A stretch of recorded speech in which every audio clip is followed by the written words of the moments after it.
Scream 6 is finally here, and unlike every other review for this movie that I've seen so far on YouTube, I'm not gonna start it out with the phone joke. You know, where the guy's talking and then the phone rings and oh, it's Ghostface, which is also the joke that everybody did for Scream 5, and I get that that's what happens in the movie. One second, that's embarrassing, I'm sorry. Hello? You like scary movies?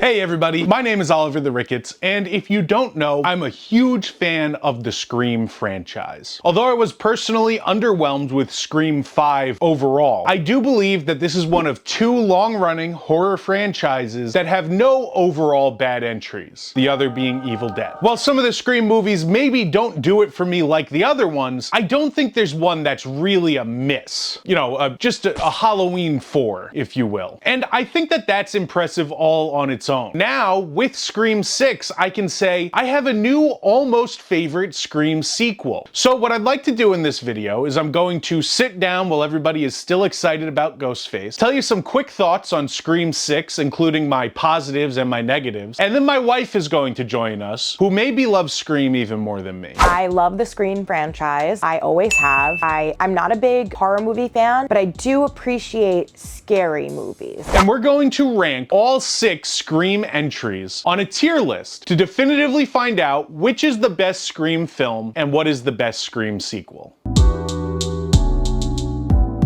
This movie slaps. I said before that I was overall disappointed in Scream 5, but I think Scream 6 more than makes up for that. I went into it open-minded. I didn't love Scream 5, but I could see how they were trying to relate this franchise that began in the 90s to a new generation. Scream 6, however, I do believe built off of what Scream 5 was trying to do, but they happened to just do it better. This is easily one of the most intense entries in the franchise, and I think a lot of that is due to them subverting expectations on almost every single turn. The new setting really adds a nice layer of unpredictability to this movie. And I know that the cast is young. They obviously are set up for a lot of movies coming up. I wouldn't be surprised if they do a Fast and the Furious and pull 10 of these movies out of their asses. But honestly, I'd go see them all, even if they're bad. There's just something about the Scream franchise that is just very nostalgic and I really can appreciate. Not to mention, this movie has some of the best set pieces in all of Scream. This Ghostface doesn't just kill a person, he kills a New York City block, more or less. This is probably the scariest Ghostface that we've seen in any of the films. In Scream 6, the characters are a lot more likable. I guess it's because our second movie with them, we kind of know them a little bit better. It makes it easier to watch and easier to get into the story without needing a ton of background on everybody. A lot of people are also complaining about Neve Campbell not returning to the fold, and while I do agree that it is wrong that Paramount didn't want to pay her what she has earned at this point for Scream, and I do agree that if a man was the lead of this series and wanted the same money, he probably could have got it. Why wouldn't you just pay her what she wanted to be paid to be in it? Do you really not care about her character as much? It seems a little silly. I did not miss her, personally. This movie not having Neve Campbell just means that we can spend more time on the Carpenter sisters, who I found to be delightful protagonists in this film. I was really rooting for both of them. I really appreciated the use of the legacy characters in this movie. In the past, I feel like it doesn't always work, but I do think that they were well placed and well used, especially in Scream 6. Overall, this is probably the most fun I've had in a Scream sequel since Scream 2. Honestly, I think one of the best parts about seeing the Scream movies in the theater is that they are filled with other Scream fans. I mean, even when we went to the theater to see Scream 6, there was a guy fully dressed up as Ghostface there. And I would absolutely give Scream 6 an A-. Overall, I'd say Scream 6 was pretty good. I'm not gonna say it's my favorite movie of the franchise. It definitely has its flaws. I was able to tell who the killers were pretty much right away. Having said that, I do think that it was a really good, sixth installment of a franchise. I would probably give this movie like a BB+. But I do have some negatives.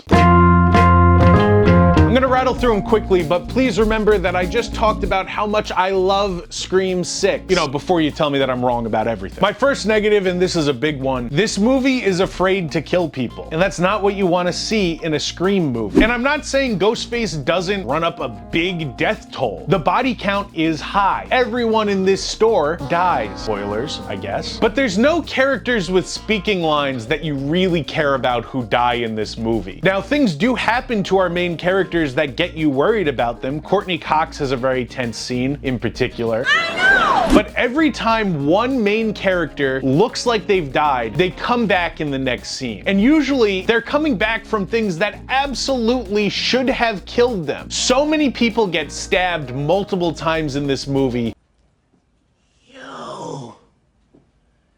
and just walk it off. And it's because they're main characters and they have plot armor. And that's strange because one of the things that people love about the original Scream trilogy in particular is that it had no problem killing off main characters. When you watch those films, anybody could die. One of the biggest strengths of this movie is the conflict going on with Sam. At the beginning of the movie, Sam is going to therapy because she has found that she has killer tendencies and she's worried because she likes it. There's a darkness in her and she's afraid she's going to lean too hard into it. That's a great arc for a main character in a movie like this. But the end treats this weird, and I'm gonna spoil some stuff here, so click ahead in the video if you have not seen the movie yet. There's time codes at the bottom. The end of this movie, Sam winds up dressing up as Ghostface, making a big song and dance out of killing the killer of the movie. Now, I'm totally good with Sam killing the Ghostface from the film in self-defense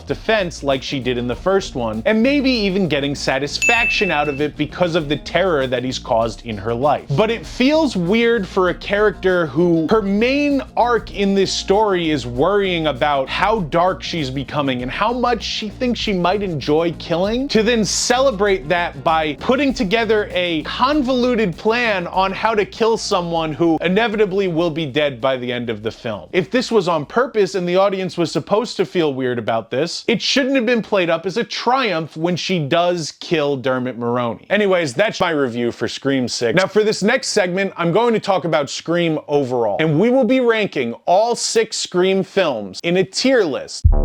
We both have very strong feelings, positive feelings about Scream. They're all at least very watchable and entertaining. For a franchised horror film, they're up there. And I wouldn't even say it's my favorite franchise. That would be Halloween. But definitely there's more consistency than Halloween. I was gonna say, those 3 new Halloween movies were not great. Evil dies tonight! I like Halloween 1 and Halloween 2 better than I like Scream 1 and 2. But Scream, there's not a movie I can point to and be like, I absolutely hate that. Yeah, I like Scream more than Halloween. But the real question is, what Scream movie is the best one? And we're gonna make a little tier list. You guys know tier lists, we've done them before.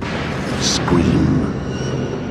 I don't think there's any debate that Scream 1 is not just one of the best horror movies that there is, but like probably one of my favorite movies. Yeah, I agree. That's definitely S tier. S tier. Yeah. It's also talking about how like Scream 6 is like afraid to kill main characters. Scream 1, you don't even know who's gonna die. That's how they start the whole Drew film, Barrymore. is a fake out, because Drew Barrymore was the it girl, and you thought that she was gonna be that girl, and she wasn't. She was dead within the first 10 minutes. The second biggest misdirect in the history of movies. Which was the first? A Psycho. Just one of my favorite over-the-top performances with Matthew Lillard at the end. Like, hit me with the phone! How could you not love it? Scream 2.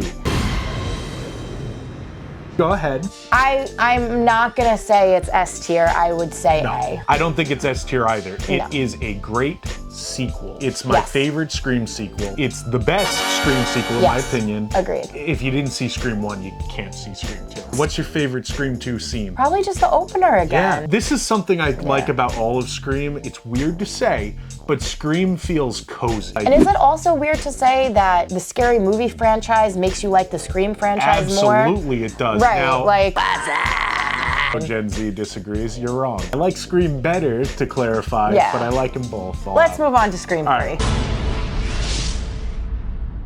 Scream 3, in my opinion, is the weak link. I agree. Now, we did establish there are no bad Scream movies. I think it tried too hard to be a trilogy closer. It was too similar to be different and too different to be similar, if that makes sense. The killer reveal is so convoluted for when it gets like, it was the director. Why is that so hard? I did it in one sentence right there. He was ambitious. He was. Oh, I would say C tier, and I would say that even putting it there does feel a little insulting. And we have to have something to build off of. Not all of them are gonna be the best films ever made. We gotta make it fair. Great opener. Liev Schreiber was set up to be so important in the franchise. He was. And he was, no, he's still important even though he died. But you aren't expecting him to die right away. Especially the way it's set up because he's in traffic when he gets the call and then he goes home. I thought he was going to go home and see Ghostface killing somebody, not he was going to die. Scream 4.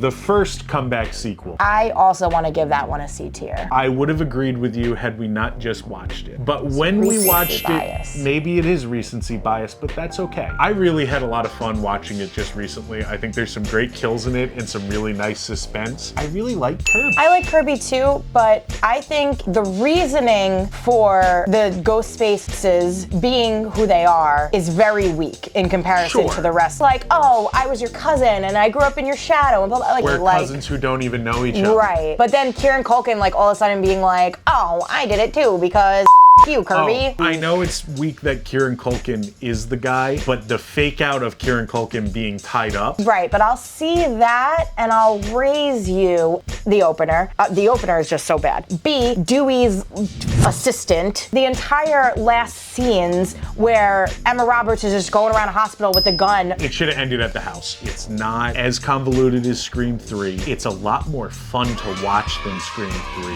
I'll put it in the C tier, but it has to go on the top of the C tier. Fine. So we like Scream 4 more than we like Scream 3. Now we get to what is probably my most controversial Scream opinion, which is that I did not really care for Scream 5.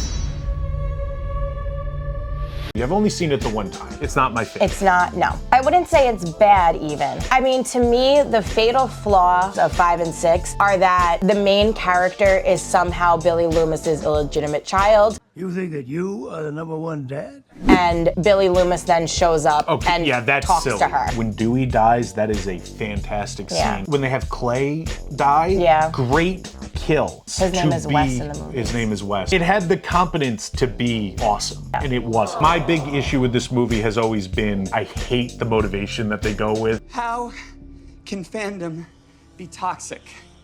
It's about love. The real world thing that they're talking about, I was just so worn down and tired of hearing about by the time I walked into this movie. That definitely takes away from me. Reddit is full of incels, like we get it, like I know. I hate the legacy characters except for Dewey in this movie. You hate Neve Campbell and Courtney Cox? Love Courtney Cox, but I hate how they use her in this movie. Right. There are so many scenes where she's not there. That was She's not distracting. with them. But if you are an editor and you're seeing a movie that is put together poorly in the editing room, it's distracting. And there's a scene in here where Courtney Cox and David Arquette are having their reunion. The unfortunate thing is that they went through a divorce in real life and probably did not want to shoot. It's hard to watch a scene about a divorced couple talking it out with each other when in real life you couldn't get the two divorced people to stand in the same place as each other. And then Sydney feels like a tack on. It becomes all about her by the end of the movie. Do you want us to focus on Sam? Do you want her to be the main character, or do you want Sydney to be the main character? And she's annoying in it. I'm sorry if that's weird for you. No, it's... The problem with the legacy characters is that we're creating a reboot. Characters you're supposed to care about, you're supposed to like, you're supposed to want to watch more movies of. You bring in the legacy characters to undermine them. Why? Right now, I'm gonna say it's a C tier sequel still. I agree. Don't get upset. These are opinions and they don't gotta be your opinions. The big one, Scream 6. I'll concede that there is definitely recency bias. I really, really like this movie. I gave it an A-. For me, it's the second best Scream sequel behind Scream 2 but Scream 1 and Scream 2 are also untouchable for me. So I really liked Scream 6. I don't think I liked it as much as Oliver, and I try not to let recency bias sway me. We did just see it 2 days ago. I did actually enjoy it. I liked the change of scenery. I think that they used a lot of New York things well. I am fully willing to put this at B. I like it better than Scream 4, 3, and 5. Yep. Like, a lot better. I'm fine with that. I thought that you were gonna vie for it to be A. No, I don't think it's that Yeah, good. I don't think it's that good either. So I'm totally fine with it being B. But Right. I don't... And there are some scenes in 6 that are great. Some of the better scenes of the entire franchise. This shouldn't be as good as it is, but it does have a lot of redeeming And a qualities. lot of that is because it does something that a lot of horror movies have a very hard time of doing, which is that I do like the characters. And it's funny because if you look at our list, you've got the original 2 are the highest, which makes sense. Then you have all the ones in the middle, 4, 3, and 5. So ones that were really capitalizing on, let's make a sequel, let's make a prequel, and they're all on the same level. But then you kind of went back a little bit and you were just like, let's focus on what you like so much about the first Scream. And I do think it really does a great job at that, so I'm totally cool with it being at B. And I think it's very interesting to see the oldest at the top, second oldest at the second tier, and then the newest. It's a great sign for the direction that this franchise is going. It could all change at the next one, but right now, keep pumping them out, man. I'll see every single one. Folks, thank you so much for watching. And if you've enjoyed and you want to see more content from me talking about pop culture, movies, really anything you can think of, it definitely helps out a lot to hit the like button and hit the subscribe button so that you'll know when I produce more content like this. Just know that as I'm trying to cover everything that interests me here on YouTube, that is the main thing that makes it all possible. Thank you so much for watching, and I cannot wait to go see Scream 6 again in theaters.